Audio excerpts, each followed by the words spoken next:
Mesdames et messieurs, bonsoir. Merci d'avoir choisi RTI1 à la une de cette édition. Le 4 février prochain s'ouvre la nouvelle saison de commercialisation de la noix de cajou. Le prix plancher Borchamp du kilogramme est fixé à 305 francs CFA. L'annonce a été faite ce mercredi à l'issue du Conseil des ministres présidé par le chef de l'État, Alassane Ouattara. Objectif affiché au terme de la campagne, 1 040 000 tonnes de production. 3 projets de loi ont été adoptés en commission à l'Assemblée nationale aujourd'hui. Les députés membres de la Commission des affaires générales et institutionnelles ont donné leur accord à ces projets de loi relevant notamment du domaine du Code de procédure pénale, de la lutte contre le terrorisme.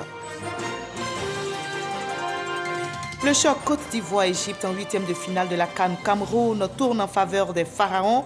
Les Égyptiens se sont qualifiés ce mercredi pour les quarts de finale. À l'issue d'une séance de tir au but, les coéquipiers de Mohamed Salah affronteront le Maroc dimanche prochain.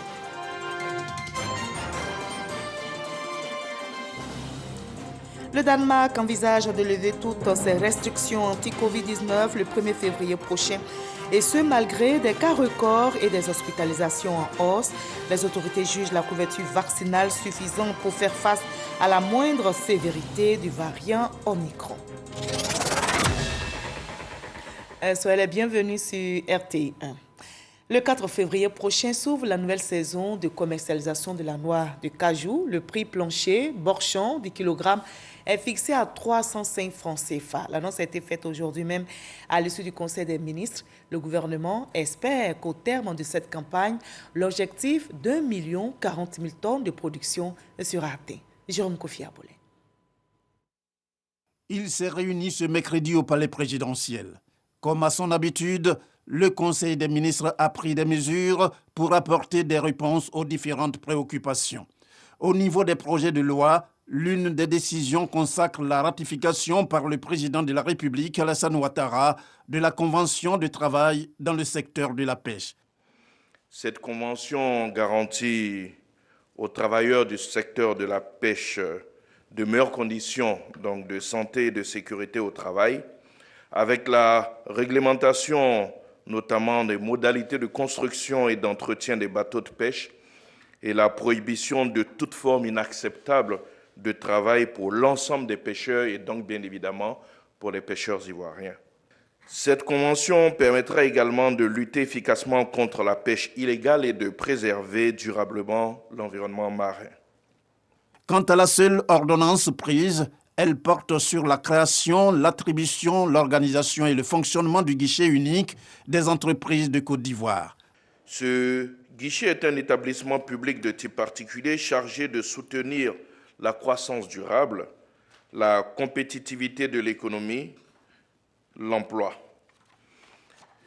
Il a également pour mission de favoriser l'innovation, le développement et la conquête des marchés extérieurs en contribuant à l'accompagnement des entreprises, à la facilitation de leur accès au financement et à l'obtention des garanties.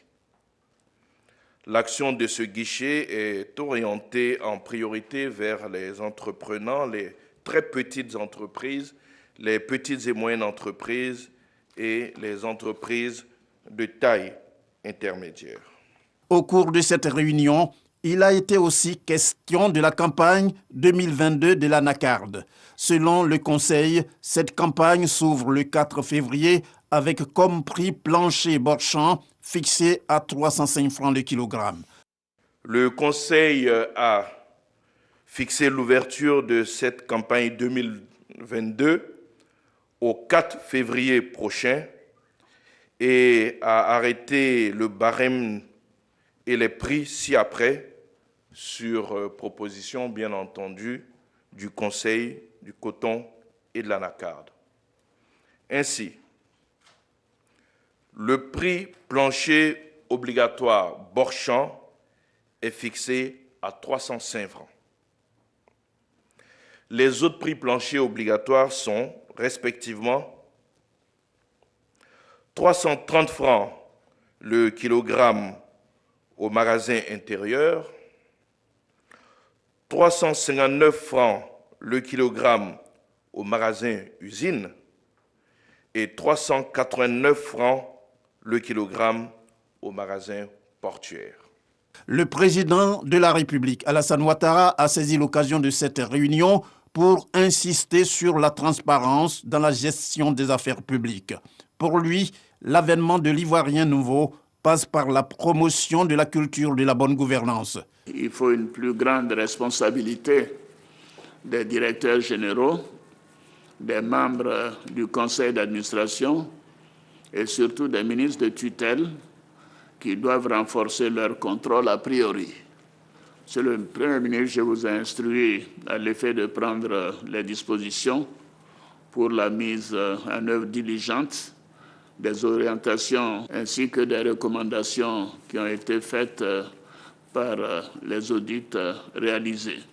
Je voudrais demander à chacune et à chacun de vous de promouvoir bien évidemment à nouveau la culture de la bonne gouvernance et la transparence dans la gestion des affaires publiques pour le bien-être de nos compatriotes. Il s'agit de quelques entreprises publiques. Et moi, je me félicite du bilan que nous avons obtenu parce que nous savons tous dans notre pays comment la corruption a gangréné le tissu social. C'est pour cela que j'ai insisté depuis quelques années sur la nécessité donc de promouvoir ce concept d'Ivoirien nouveau, intègre, sérieux, travailleur. Et ces recommandations donc nous appellent à encore plus d'engagement pour cette évolution que nous souhaitons, pour encore avoir de meilleurs résultats et pour le rayonnement de notre beau pays. Le prochain Conseil des ministres va se tenir dans un mois. Il est précisément prévu le 23 février 2022. Voilà, plus d'engagement pour de meilleurs résultats. Vous avez entendu le président de la République, justement à l'entame de ce Conseil des ministres. Le président Ouattara a prononcé une allocution. Il a défini l'année 2022 comme année de la bonne gouvernance et de la lutte contre la corruption. Il a invité les membres du gouvernement à une gestion plus vertueuse des affaires publiques. Nous l'écoutons à nouveau. 2022, année de la promotion de la bonne gouvernance et de la lutte contre la corruption. C'est l'une des priorités que s'est fixé le chef de l'État pour cette année. Le temps avait déjà été donné l'an dernier. Les actions entamées en 2021, notamment les derniers audits réalisés dans certaines entreprises publiques, certaines entreprises du portefeuille de l'État, ont révélé des irrégularités importantes auxquelles il convient de remédier. On peut citer notamment les irrégularités liées aux passations de marché, le coût élevé et l'inopportunité du recours à certains emprunts, les comptes bancaires ne figurant pas dans la comptabilité des entreprises, les insuffisances au niveau du contrôle interne, les dépenses injustifiées, le montant élevé de dons, commissions et honoraires, et plus généralement la non-maîtrise des charges dans un certain nombre d'entreprises. Pour ne plus que de telles irrégularités se répètent, le président Alassane Ouattara donne ses orientations. Un ensemble de mesures censées améliorer la gouvernance des affaires publiques. La gravité des dysfonctionnements exige, au-delà des mesures correctives déjà prises à l'encontre des dirigeants sociaux concernés, la mise en place d'un cadre renforcé de suivi et de contrôle de la gestion des entreprises publiques. J'ai indiqué au Conseil présidentiel qu'un accent particulier devra être accordé d'abord au respect du cadre législatif et réglementaire des entreprises publiques en vigueur, notamment les règles de passation des marchés publics et de recours à l'emprunt. Il faut que les textes et les contraintes soient respectés. Deuxièmement, un meilleur suivi du bilan de gouvernance des entreprises publiques. Et évidemment, à cet effet, je souhaite qu'au terme de chaque exercice comptable, une communication en Conseil des ministres sur le bilan de gouvernance des entreprises publiques soit présenté. Troisièmement, il faut une plus grande responsabilité des directeurs généraux, des membres du conseil d'administration et surtout des ministres de tutelle qui doivent renforcer leur contrôle a priori. À cet effet, les représentants de l'État aux différents conseils d'administration doivent régulièrement rendre compte à leur hiérarchie. Et par ailleurs, les ministres doivent également rendre compte au gouvernement, au chef du gouvernement et bien évidemment à la présidence de la République. Nous devons également veiller aux sanctions qui résulteront en cas d'irrégularité dans la gestion des entreprises publiques, tant pour les directeurs généraux, les membres du conseil d'administration, que pour les ministres de tutelle. Monsieur le Premier ministre, je vous ai instruit à l'effet de prendre les dispositions pour la mise en œuvre diligente des orientations ainsi que des recommandations qui ont été faites par les audits réalisés. Pour terminer, le chef de l'État a réitéré son appel à l'intégrité et à la probité auprès des membres du gouvernement. Je voudrais demander à chacune et à chacun de vous de promouvoir bien évidemment à nouveau la culture de la bonne gouvernance et la transparence dans la gestion des affaires publiques pour le bien-être de nos compatriotes. Il s'agit de quelques entreprises publiques. Et moi, je me félicite du bilan que nous avons obtenu parce que nous savons tous dans notre pays comment la corruption a gangréné le tissu social. C'est pour cela que j'ai insisté depuis quelques années sur la nécessité donc de promouvoir ce concept d'ivoirien nouveau, intègre, sérieux, travailleur. Et ces recommandations donc nous appellent à encore plus d'engagement pour cette évolution que nous souhaitons, pour encore avoir de meilleurs résultats et pour le rayonnement de notre beau pays. Voilà, et à l'issue de ce conseil des ministres, le président de la République, Alassane Ouattara, a échangé avec le président de la Commission de l'Union africaine, Moussa Faki Mahama. Au menu des échanges, la situation au Mali, en Guinée et au Burkina Faso a été évoquée. Awa Touré pour le reportage. Le président de la Commission de l'Union africaine, Moussa Faki Mahama, en tournée dans la sous-région ouest-africaine pour vivre au plus près la situation au Mali, en Guinée et au Burkina Faso. Il a été reçu ce mercredi 26 janvier dans la soirée par le chef de l'État, le président de la République, Alassane Ouattara. Je suis en tournée en Afrique de l'Ouest, qui, vous le savez, est marqué ces derniers mois par des changements anticonstitutionnels de coup d'État. Je me suis rendu successivement à Accra pour rencontrer le président en exercice de la CEDEAO.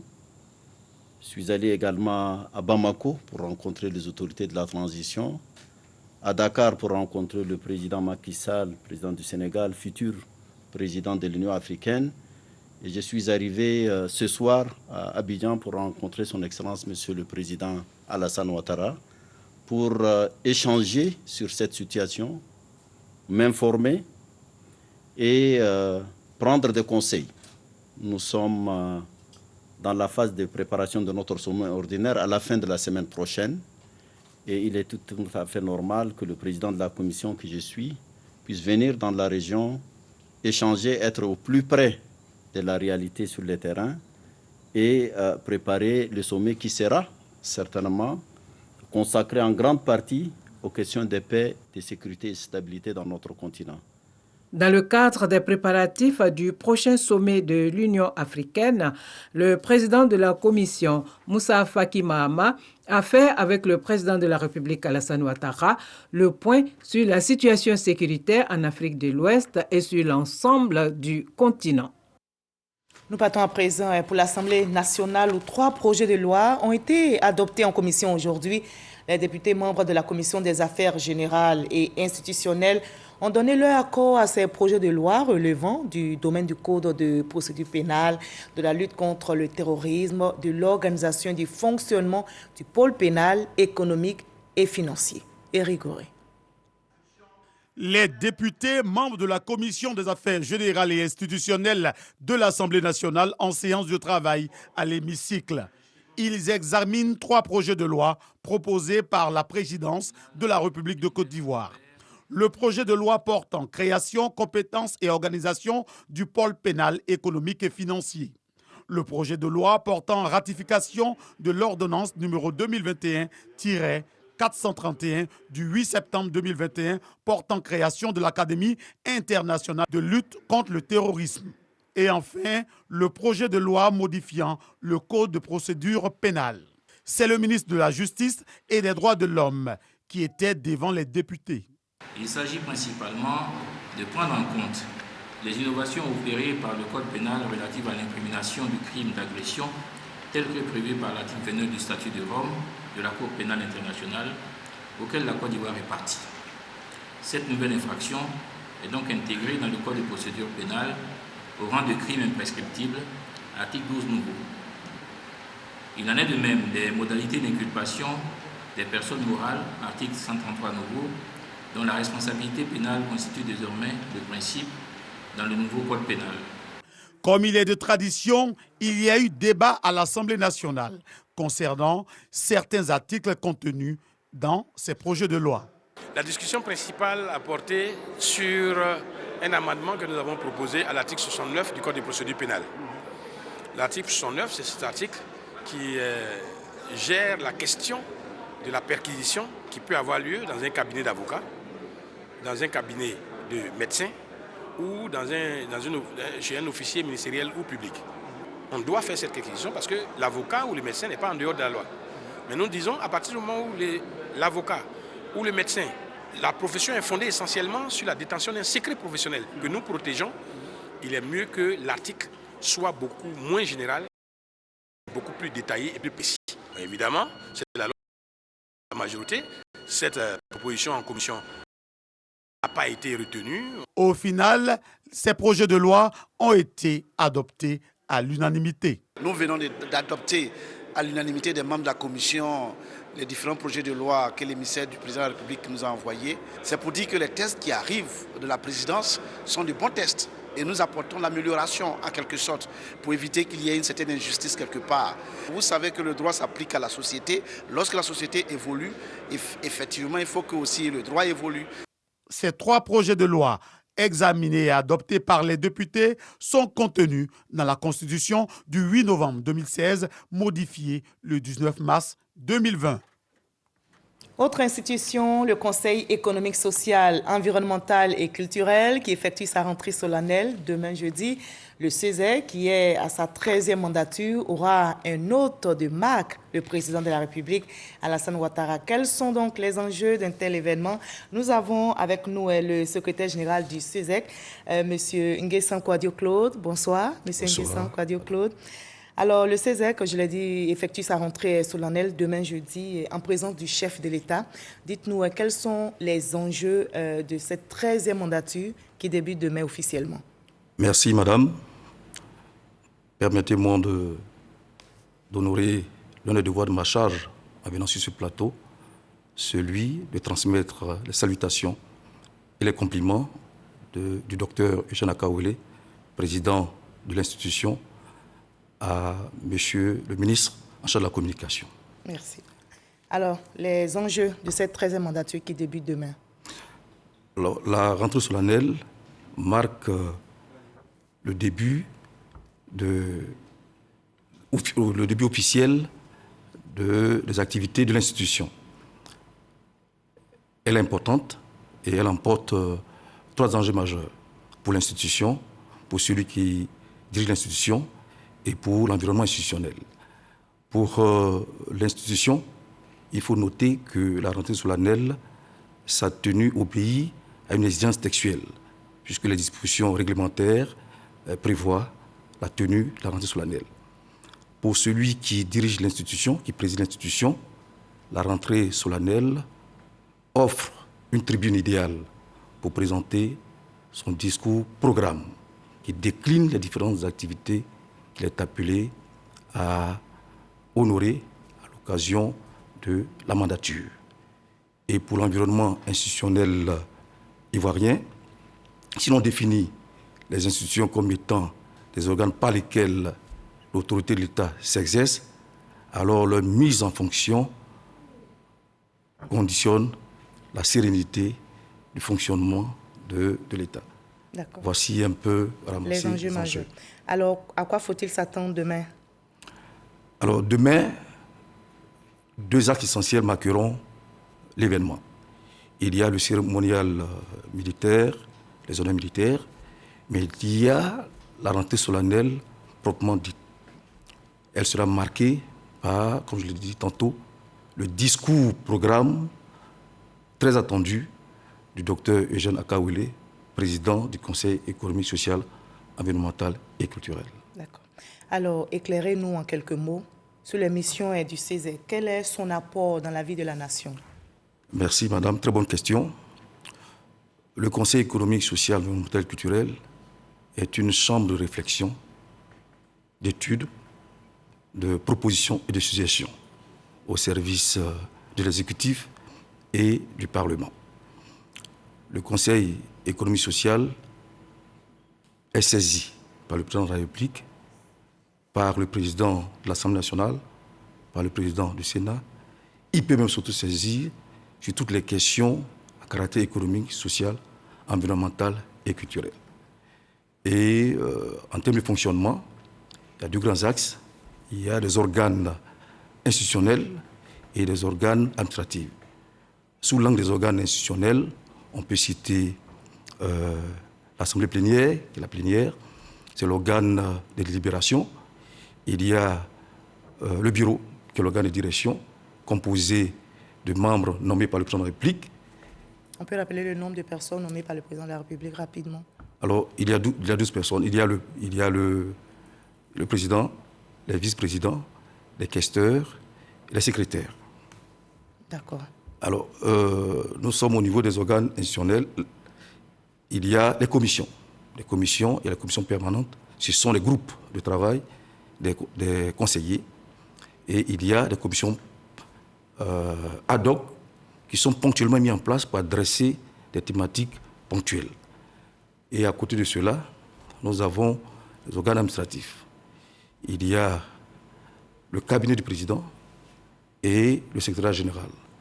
Le cabinet du président, c'est le processus support, composé du cabinet du président, des grandes directions, des ressources humaines, la direction des affaires financières, le protocole, la communication et autres. Et à côté, il y a la direction, le secrétariat général, qui est le cœur du métier, composé de 2 grandes directions, la direction des commissions qui appuient le conventionnel. D'accord, alors on va donc revenir, on retient clairement concernant les missions que le CESEC est une mission qui se charge donc de recueillir les projets émis par le gouvernement ou par l'Assemblée nationale. Alors, donc c'est un organe de... Alors, pour conclure rapidement. Alors, c'est un organe, c'est une assemblée consultative. D'accord. L'assemblée consultative qui est appelée à faire des propositions. D'accord. Et donner des avis à l'exécutif et au Parlement, comme je l'ai indiqué tantôt. Merci beaucoup. Alors, cette nouvelle mandature débute demain. Rapidement, les orientations, en quelques mots. Alors, il est clair que le discours très attendu de M. le Président permettra de décliner les grandes orientations, les grandes articulations de cette mandature. Mais l'on peut dire que pour toute institution, accomplir les 2 fois sa charge en tenant compte de l'utilité, de la légitimité et de la crédibilité sont des éléments essentiels dont tiendra compte le président de l'institution. Demain, donc. On va suivre, et ce sera en direct sur RTI1. L'événement sera retransmis en direct sur RTI1. Ce sera à partir de 10h au CESEC. Au CESEC. Merci beaucoup, M. Nguessan Kouadio Jean. M. Nguessan Kouadio Claude. Jean saute, mais Claude, voilà, merci d'avoir répondu à nos questions. Merci surtout d'être passé sur notre plateau pour nous éclairer sur les enjeux de cet événement, la 13e mandature du CESEC, qui aura lieu, bien sûr, je rappelle, en présence du président de la République, Alassane Ouattara. C'est moi. Merci d'être passé. Le ministre de la promotion des PME, de l'artisanat et de la transformation du secteur informel, Félix Anoblé, est à la tribune du journal Le Patriote face aux journalistes. Vous allez le voir, il a dévoilé ses ambitions pour 2022 et évoqué les actions menées dans son département. Il a par ailleurs relevé les difficultés rencontrées par les PME et les artisans. Espérance Diakale, cher Koné pour le reportage. Pour son premier passage à la tribune du quotidien d'information Le Patriote, Félix Miezan-Anoblé, ministre en charge des PME et de l'artisanat, a survolé plusieurs pans de l'actualité de son département ministériel. Sur les nombreuses difficultés que rencontrent ces petites et moyennes entreprises, le ministre a évoqué la mise en place des programmes de soutien à ces acteurs, notamment le fonds Covid qui permet de préserver les outils de production et de faire face à la pandémie à coronavirus. Face à la pandémie à coronavirus, le gouvernement a mis en place un fonds de soutien aux petites et moyennes entreprises d'une enveloppe de 150 milliards de francs CFA et un fonds d'appui au secteur informel d'une enveloppe de 40 milliards de francs CFA pour aider ces acteurs à préserver leurs outils de production et les emplois. Grâce au statut de l'entrepreneur, l'État a pris des mesures pour faire reculer de manière significative l'ombre de l'informalité qui gangrène les petites et moyennes entreprises et le secteur de l'artisanat, afin de les rendre plus compétitifs et prospères pour une contribution efficiente à l'économie nationale. L'objectif visé est de favoriser la formalisation du secteur informel afin de permettre aux acteurs de ce secteur d'accéder aux services financiers et non financiers ainsi qu'à l'État d'élargir l'assiette fiscale. Le nombre d'attestations délivrées est passé de 82 à 380 sur les 16 992 entrepreneurs enregistrés. Pour les prochains mois, le ministre Anoblé Félix a fait l'annonce de la création de 14 marchés de l'artisanat sur toute l'étendue du territoire national, d'une valeur de plus de 80 milliards de francs CFA. Nous sommes le 26 janvier aujourd'hui et c'est la journée internationale des douanes, une journée de réflexion pour les pays dont la Côte d'Ivoire. Comment accélérer la transformation numérique de la douane en développant un écosystème performant? Le directeur général des douanes ivoiriennes, Pierre-Alphonse Da, évoque justement les réformes clés qui ont permis à la régie financière d'accroître ses capacités de mobilisation de l'impôt de porte. Lansine Bakayoko nous explique. 2218 milliards comme contribution à l'exercice budgétaire finissant. Si les douanes ivoiriennes enregistrent des performances aussi importantes, c'est en grande partie grâce au numérique que cette régie financière a transformé en un atout opérationnel de gestion. Sur le plan de la digitalisation et de la collecte des données, les résultats ci-après peuvent être notés. Une très bonne numérisation des procédures de dédouanement. Le développement d'un système automatisé d'analyse des risques pour l'orientation des déclarations dans les circuits de contrôle. Le développement d'outils d'aide à la décision et de lutte contre la fraude. L'interconnexion au plan national avec d'importantes structures, mais aussi au plan international avec le Niger, le Burkina Faso, dans le cadre de la gestion des marchandises en transit SIGMAT. En ce qui concerne l'analyse de la production des données, les douanes ivoiriennes disposent en leur sein des services en charge des statistiques. Ces données statistiques collectées permettent d'encadrer le pilotage des procédures, notamment en matière de prise de décision. Des évolutions qualitatives et pourtant. Si les données ouvrent des voies de progrès, des préoccupations se font jour sur plusieurs fronts. La protection des données personnelles, les surveillances à mettre en place, les désinformations qui en découlent, les attaques contre les systèmes informatiques, les risques d'abus de position dominante des détenteurs de données. Des menaces qui devraient pousser l'administration douanière à donner un nouvel élan à sa transformation numérique. Cette transformation numérique passe par la consolidation de l'écosystème des données via l'établissement d'une gouvernance formelle et l'adoption de démarches novatrices comme l'Internet des objets ou encore l'intelligence artificielle.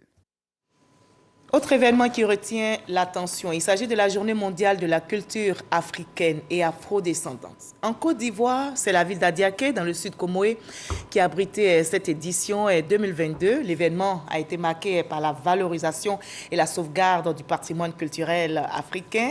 Instaurée en 2019 par l'UNESCO, cette célébration occupe désormais une place de choix dans notre pays.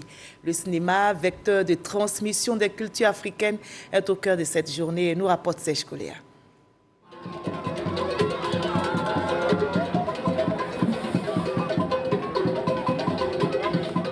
Le Zangbeto crée l'attraction à Adiaké.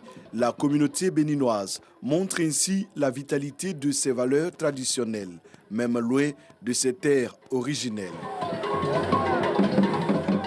D'habitude, les gens disent que c'est l'homme humain qui est en bas. Ok, c'est un génie. Tant que tu n'es pas initié, tu ne l'adores pas, tu ne peux pas connaître ce qu'il s'agit. Partout, on fait les démonstrations. On ouvre pour montrer aux gens.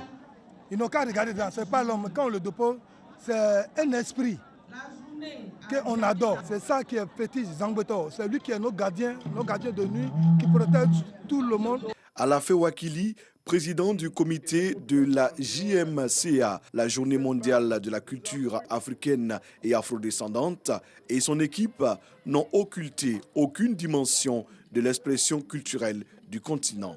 Les danses et tous les arts vivants se traduisent diversement dans ce dialogue des cultures. Le pari est réussi, on a gagné notre pari, mobilisé toutes ces autorités, toutes ces personnalités et toute cette population autour de la JMCA. C'est extraordinaire. Le cinéma comme vecteur de transmission des cultures africaines, tel est le thème de la JMCA 2022. Le ministère de la Culture, de l'Industrie des Arts et du Spectacle, le député maire d'Adiaké, ainsi parrain de cette journée, apporte tout leur soutien. Nous avons pris ça comme un honneur de permettre à notre modeste commune d'être pour un temps la capitale de la culture ivoirienne. Nous irons dans la mondialisation, mais allons avec un bagage. Notre bagage, c'est notre culture. Journée de mémoire et de devoir pour les Africains qui ont l'occasion de pérenniser l'héritage ancestral. Nous avons une requête à faire auprès du ministère de la Culture. C'est vraiment de faire de cette journée une journée officielle en Côte d'Ivoire, de manière à ce que l'on entende de la musique, des célébrations dans toutes les villes de Côte d'Ivoire, de manière à ce que chacun s'approprie sa propre culture et apprécie celle de l'autre. La Journée mondiale de la culture africaine et afrodescendante a été instaurée par l'UNESCO en 2019. Elle est commémorée tous les 24 janvier. En Côte d'Ivoire, cette célébration doit sa promotion à Alafé Wakili, journaliste qui a initié les premières éditions avant d'être investi président du co-JMCA en juillet 2021. Au plan sanitaire, on retrousse les manches contre la pandémie de Covid-19.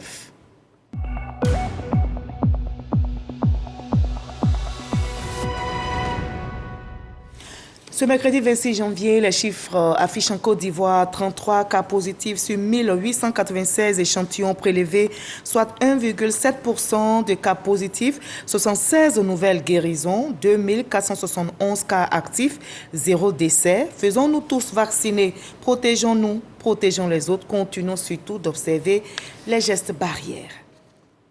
Le Danemark envisage de lever toutes ses restrictions anti-Covid-19 le 1er février prochain, et ce malgré des cas records et des hospitalisations en hausse.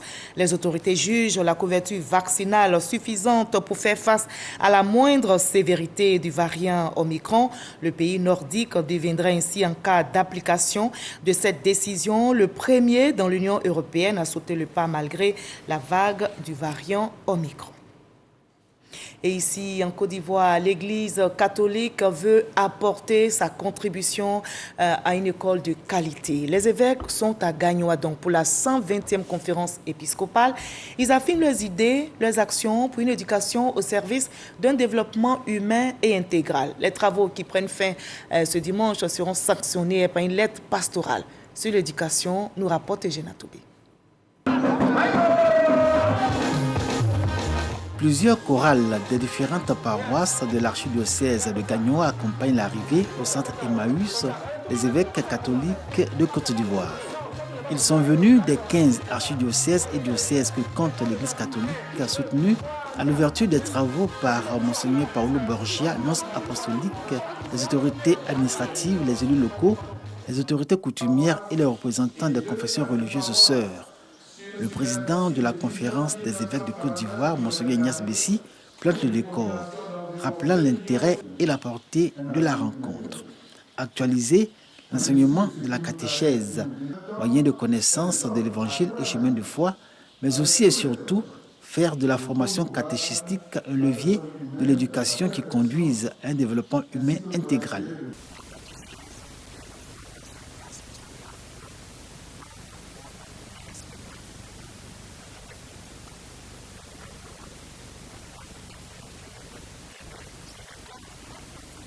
Des prêtres qui se réunissent pour réfléchir sur l'éducation, on ne peut qu'être heureux. C'est à partir de l'éducation qu'on acquiert les valeurs. Et ce sont ces valeurs-là qui construisent la société, qui construisent la République. L'éducation fait partie des engagements missionnaires de l'Église catholique. En Côte d'Ivoire, l'enseignement catholique à travers ses établissements préscolaires, primaires, secondaires et supérieurs est crédité d'une image lumineuse. La rencontre des évêques sur la question bénéficie de l'onction du pape François. Son message d'encouragement à l'Église de Côte d'Ivoire et aux évêques est lu par le nonce apostolique, son Excellence, Monseigneur Paulo Borgia. Un siècle après pareille rencontre tenue en 1922, la remise au goût du jour de la formation catéchistique sonne comme exigence des temps actuels, en cohérence avec la vision de l'éducation de l'Église catholique. Nous espérons que ce que nous allons donner contribuera à organiser une éducation plus profonde dans notre pays au service du développement humain intégral. Beaucoup de fois nous parlons de réconciliation, nous parlons de paix. Mais il faut s'habituer, il faut s'éduquer, il faut prendre un habitus des personnes réconciliées, des personnes qui vivent dans la paix, des personnes qui savent dialoguer. La fin des travaux de la 120e assemblée plénière de la conférence des évêques catholiques de Côte d'Ivoire sera sanctionnée par une lettre pastorale.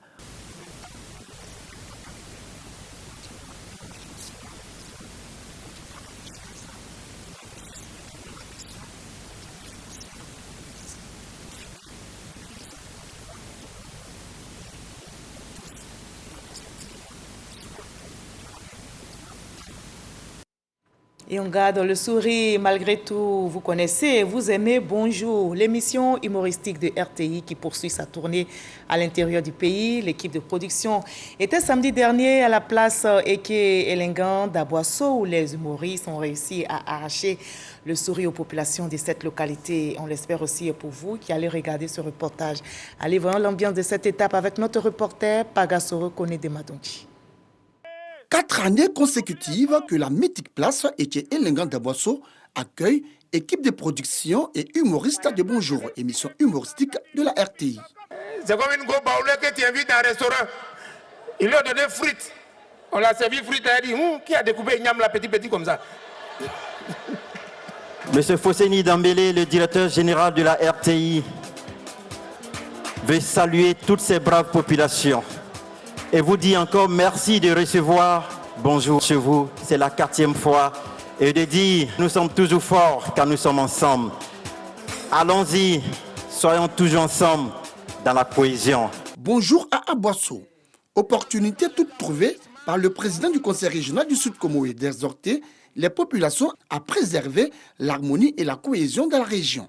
Il a aussi salué l'union, la fraternité et la solidarité qui règnent entre les filles et les fils du Sud Comoé.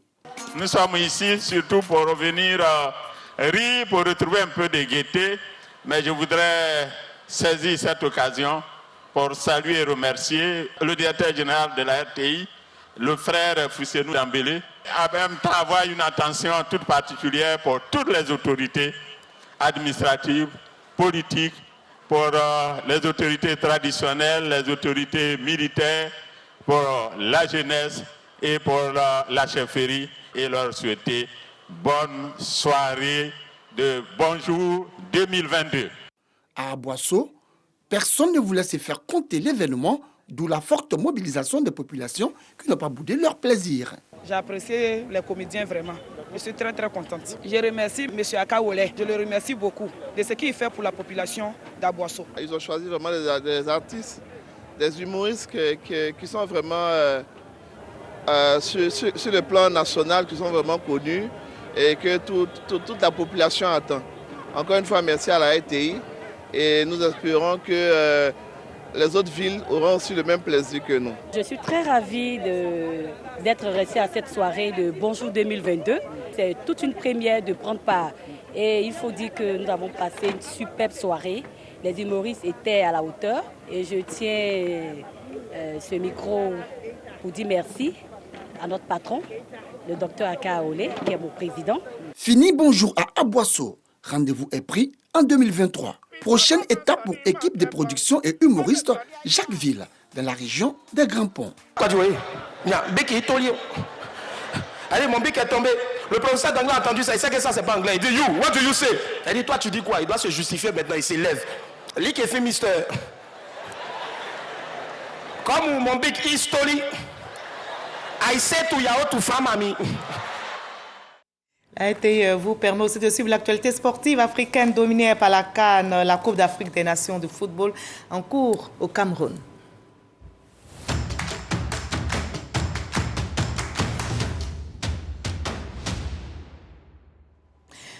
C'est la loi du football, hélas, elle s'est imposée à nous. Le choc Côte d'Ivoire-Égypte en 8e de finale de la CAN au Cameroun a tourné en faveur des Pharaons. Les Égyptiens se sont qualifiés donc ce mercredi pour les quarts de finale à l'issue d'une séance de tir au but. Arsène Kouassi, Jean-Sylvain Rissot. Après avoir eu le mérite d'éliminer le tenant du titre, l'Algérie, la Côte d'Ivoire nourrissait l'ambition de poursuivre sur cette lancée. Face à l'Égypte, les éléphants entament bien la partie, à l'image de la frappe de Franck Kessié. Mais le ballon ne trouve pas le cadre. Une alerte que les Pharaons prennent au sérieux, incarnée par la frappe de Oumar Mamouche, mais Sangaré Badra Ali doit son salut à la barre transversale. Dans la foulée, les Égyptiens s'offrent de multiples occasions, mais ni Mohamed Salah, encore moins son homonyme Mohamed Mustafa, ne parvient à trouver la faille. Bousculée, la réaction d'orgueil des éléphants intervient en toute fin de la première période avec la tentative de Haller qui oblige le gardien égyptien à capter le ballon en 2 temps. 0-0 à la pause. En seconde période, les deux équipes se tiennent avec des occasions de part et d'autre sans pour autant se montrer efficaces. 0-0 à l'issue du temps réglementaire et aux prolongations. Finalement, c'est au tir au but que tout se joue. Plus adroit, les Pharaons l'emportent 5-4. Grâce à ce succès, l'Égypte se qualifie en quart de finale et sera face au Maroc. La Guinée équatoriale s'est aussi qualifiée pour les quarts de finale. Le Mzala national fait tomber les Aigles du Mali aux séances de tir au but. On va terminer par la cérémonie de présentation des vœux de Nouvel An au président de la République, Alassane Ouattara, qui aura lieu dans quelques jours. Je vous propose le communiqué du protocole d'État lu pour vous par Abou Sanogo. La direction générale du protocole d'État porte à la connaissance des membres des corps constitués, des missions diplomatiques et des organisations internationales accréditées en Côte d'Ivoire. Ci-dessous cité que la cérémonie de présentation des vœux de Nouvel An à son Excellence M. Alassane Ouattara, président de la République, aura lieu le mercredi 2 février 2022, de 9h à 12h30 au palais de la présidence de la République, selon l'ordre du passage ci-après. 7h30, 8h30, installation des hautes personnalités de l'État prenant part à la cérémonie. Monsieur le Premier ministre, chef du gouvernement, Monsieur le Président de l'Assemblée nationale, Monsieur le Président du Sénat, Mesdames et Messieurs les présidents des institutions de la République, Madame et Messieurs les ministres d'État, Messieurs les ministres à la présidence de la République, Monsieur le garde des Sceaux, Ministre de la Justice et des Droits de l'Homme, Monsieur le ministre de l'Intérieur et de la Sécurité, Monsieur le ministre de l'Économie et des Finances, 9h, 9h20, groupe 1, Mesdames et Messieurs les chefs de mission diplomatique, Monsieur le coordonnateur résident du système opérationnel des Nations Unies, Madame la représentante spéciale du président de la Commission mission de l'Union africaine, Monsieur le président du groupe de la BAD, Madame la représentante résidente de la CEDEAO, Madame la représentante résidente du PNUD, Monsieur le représentant résident de l'UEMOA, Monsieur le secrétaire exécutif du Conseil de l'Entente, Monsieur le représentant résident du FMI, Madame la représentante résidente de la Banque mondiale, Monsieur le représentant résident de la SFI, Monsieur l'administrateur pour la Côte d'Ivoire au groupe de la BAD, Monsieur le représentant résident de la BCAO, Monsieur le représentant résident de la BOAD, 9h20, 9h30, groupe 2. 3 représentants par institution de la République ci-après. Assemblée nationale, Sénat, Conseil constitutionnel, Cour de cassation, Conseil d'État, Cour des comptes, Conseil économique, social, environnemental et culturel, Grande chancellerie, Médiature de la République, Commission électorale indépendante, Haute autorité pour la bonne gouvernance, Inspection générale d'État, Madame et Messieurs les procureurs généraux près la Cour de cassation et le Conseil d'État et la Cour des comptes, Monsieur le premier avocat général du parquet général près la Cour de cassation et le Conseil d'État, Mesdames et Messieurs les premiers présidents des cours d'appel d'Abidjan, de Bouaké, de Daloa, de Korogo et de commerce d'Abidjan, Messieurs les procureurs généraux près les cours d'appel d'Abidjan, de Bouaké, de Daloa, de Korogo et de commerce d'Abidjan, Mesdames et Messieurs les présidents des tribunaux de première instance d'Abidjan, de Yopougon et de commerce d'Abidjan, Messieurs les procureurs de la République près les tribunaux de première instance d'Abidjan, de commerce et de Yopougon, 9h50, 10h, groupe 3. Mesdames et Messieurs les préfets des régions, Madame et Messieurs les présidents des conseils régionaux, Monsieur le président du bureau de l'Union des villes et communes de Côte d'Ivoire, Messieurs les maires du district d'Abidjan, Monsieur le maire de la commune de Yamoussoukro, Mesdames et Messieurs les présidents ou secrétaires généraux des partis et groupements politiques. 10h20, 10h50, groupe 4. Monsieur le général de corps d'armée, chef d'état-major général des armées, Monsieur le général de corps d'armée, commandant supérieur de la gendarmerie nationale, Monsieur l'administrateur général, directeur général de la police nationale, Monsieur le directeur général des douanes, Monsieur le directeur général des affaires maritimes et portuaires, Madame la directrice générale des forêts et de la faune et leurs collaborateurs. 10h50, 11h.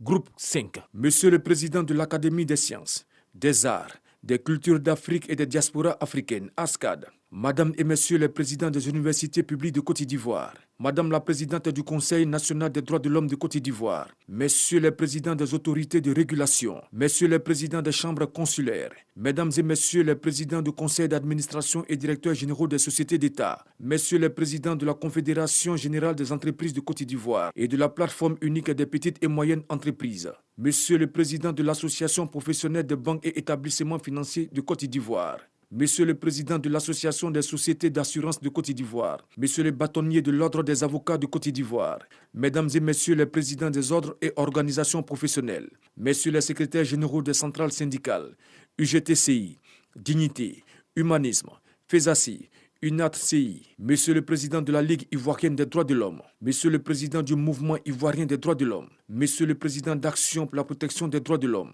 10h50, 11h20, groupe 6. Monsieur le vice-président et 20 membres du directoire de la Chambre nationale des rois et chefs traditionnels, Monsieur le président et 20 membres du Forum national de confession religieuse, Monsieur le président et 20 membres du Conseil supérieur des imams, COSIM. 12h, fin de la présentation des vœux de nouvelles à Monsieur le président de la République. Un cocktail offert par le chef de l'État dans les jardins du palais de la présidence de la République au terme de chaque passage. 12h30, fin de la cérémonie. Notez bien, les cartons d'invitation déjà retirés auprès de la Direction générale du protocole d'État restent valides. Les personnalités ci-dessus citées sont priées de se présenter à la cérémonie 30 minutes au plus tard, avant l'heure de passage indiquée, dans le strict respect des mesures barrières édictées dans le cadre de la lutte contre la pandémie à Covid-19. Voilà, fin de ce journal. Merci de nous avoir suivis. À demain pour un autre JT avec le même plaisir. Prenez soin de vous, gardons la foi et promouvons la paix sans relâche.